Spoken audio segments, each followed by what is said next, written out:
Dear students of class 9th, as you have asked about a problem, this is question 1.5 exercise, question 3rd. 1.5 exercise, question 3rd. Sony has asked about it. Pi is equal to c by d. Pi is equal to c by d. तो इसमें हमें बताना है कि क्या कोई contradiction है कि पाई जो है वो इर्रेशनल नंबर है। तो हमें इस चीज को बताना है कि whether there is some contradiction against the value of pi, that whether it is rational और इर्रेशनल। मतलब पाई को अगर हम इर्रेशनल बोलते हैं तो इसके लिए कोई कॉन्ट्रडिक्शन है कि भाई सी क्या होता है, C is the circumference and D क्या है, डायमीटर। सर्कल में आप लोग पढ़ते हो सर्कल का जो सर्कमफ्रेंस होता है वो क्या होता है हमारा, सर्कल का सर्कमफ्रेंस, सर्कल का सर्कमफ्रेंस होता है हमारा 2 पाई आर। और डायमीटर क्या होता है सर्कल का, डबल ऑफ रेडियस को हम डायमीटर बोलते हैं, दैट इज 2r। तो 2 से 2 कैंसिल हो गया, r से r कैंसिल हो गया, तो वही पाई बच रहा है ना हमारा।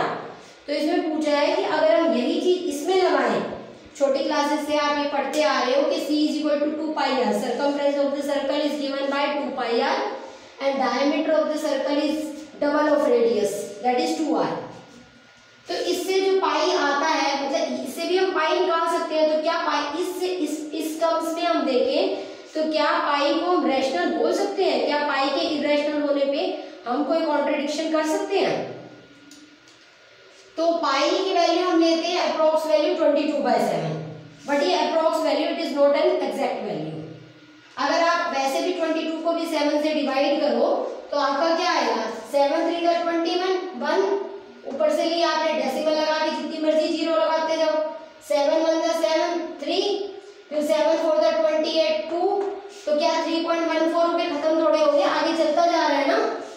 तो it is non terminating and non recurring decimal है। पाई की जो वैल्यू है, एग्जैक्ट वैल्यू है, इट इज 22/7 को तो हम रैशनल बोल सकते हैं 22/7, लेकिन ये एक अप्रोक्स वैल्यू है। अगर हम इसको डिवाइड भी करते हैं तो ये हमारा क्या देता है, non terminating non recurring decimal देगा।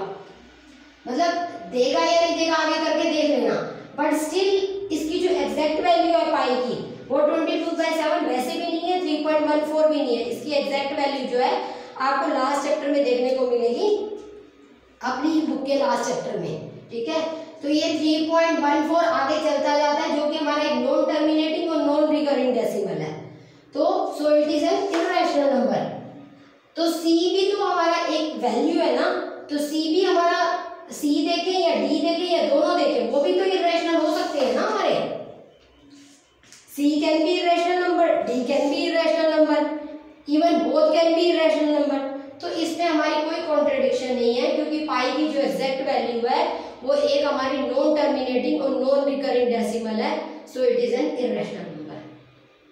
वैसे ये क्वेश्चन कोई इतना वो नहीं है कि भी हम उसके लिए एग्जामिनेशन पॉइंट ऑफ व्यू से देखें तो इम्पोर्टेंट वगैरह नहीं है, बट स्टिल हर चीज को समझना जरूरी है, ठीक है। तो पाई की जो एग्जैक्ट वैल्यू है, बस आप लोगों को यही समझ के रखना है कि पाई की जो वैल्यू है एग्जैक्ट वो 3.14 भी नहीं है, 22/7 में नहीं है, 3.14 करके आगे बहुत सारी जाती है, ठीक है, which is a non terminating and non recurring decimal, so it is a irrational number. उसके बाद लास्ट एक्सरसाइज पे आते हैं हम लोग 1.6 एक्सरसाइज पे। 1.6 एक्सरसाइज में पहले आपको लॉज ऑफ एक्सपोनेंट सीखने हैं, ठीक है। What are laws of exponent? जैसे बेस अगर हमारा सेम है और ए मैंने ले लिया, तो if base are same, a can be 2 3 4 5 कोई भी नंबर हो सकता है, ठीक है, और उनकी पावर अलग अलग है।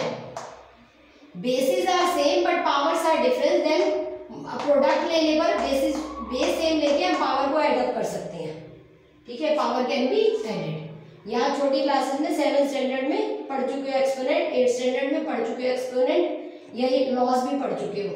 a⁻m/m, अगर बेस सेम है पावर अलग अलग है और डिवीजन में है तो पावर सब्ट्रैक्ट हो जाती है, a⁻m-n। और अगर हमारा a⁻m और बाहर हमारी एक और पावर है n, तो ये दोनों पावर्स मल्टीप्लाई हो जाती है, a⁻m-n। जैसे यहाँ पर 2 है, यहाँ पर 3 है, तो 2 3 6 पावर में 6 आ जाएगा, बेस या कोई भी हमारा, ठीक है।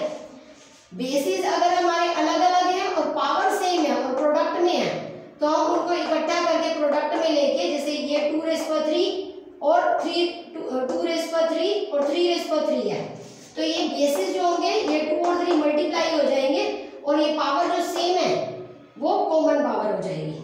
दोनों के ऊपर कॉमन पावर सपोज 3 है तो कॉमन पावर तो बाहर 3 हो जाएगी, लेकिन बेसिस मल्टीप्लाई हो जाएंगे। तो these are the laws of exponent that you have already read in 6th standard, 7th standard and 8th standard.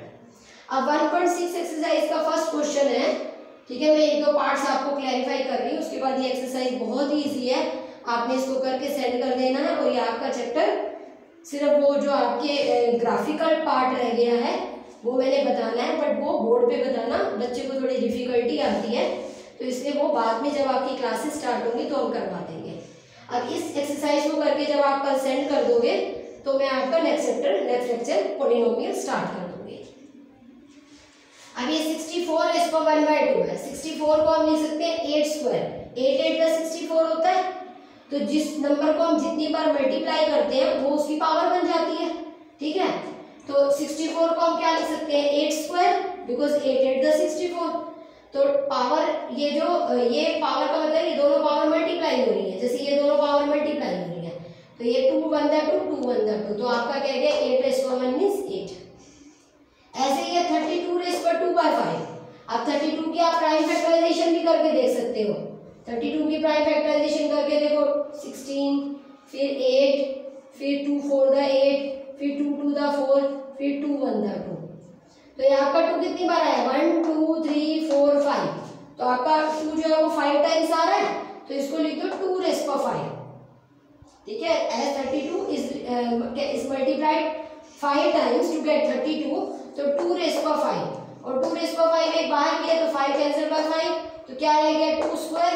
जितनी पावर होती है वो नंबर उतनी बार मल्टीप्लाई हो जाता है, तो 2 2 4 इज द आंसर, ठीक है। एक पार्ट में आपको छोटा सा बता देती हूँ।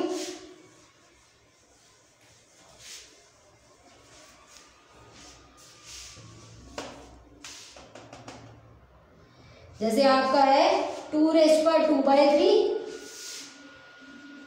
और 2⁻1/5, ये आपका क्वेश्चन है। अब बेसिस तो सेम है, बेसिस सेम होती है, पावर अलग अलग होती है, तो अभी लॉ ऑफ एक्सपोनेंट के अकॉर्डिंग पावर क्या हो जाएगी एडअप। जैसे अभी मैंने बताया था a⁻m इंटू a⁻n, तो a⁻m+n हो जाएगा। तो बेसिस सेम हो तो पावर एडअप हो जाती है, तो बेसिस सेम है मल्टीप्लाई करने पर पावर एडअप हो गई, तो पावर एडअप हो गई। इनको अलग से आप एडअप करके देख सकते हो, अगर आपको कंफ्यूजन लगे तो आप रफ वर्क में कर सकते हो। 15 is the LCM, 15 divided by 3 is 5, 5 to the 10, 15 divided by 5 is 3, 3 1 जा 3, तो ये आपका कितना आया 13/15। तो अब इसका आंसर क्या बन गया 2⁻13/15, ठीक है। तो इस तरह से आपका ये सब सॉल्व हो गया। तो बेसिस सेम हो, प्रोडक्ट में हो तो पावर आर एडेड, ठीक है। एक मैं आपके लिए और कर देती हूँ सम, फोर्थ पार्ट जैसे बहुत इजी है। 7⁻1/2 a⁻1/2, ये आपका फोर्थ पार्ट है, और ये था आपका फर्स्ट पार्ट थर्ड क्वेश्चन का, ठीक है।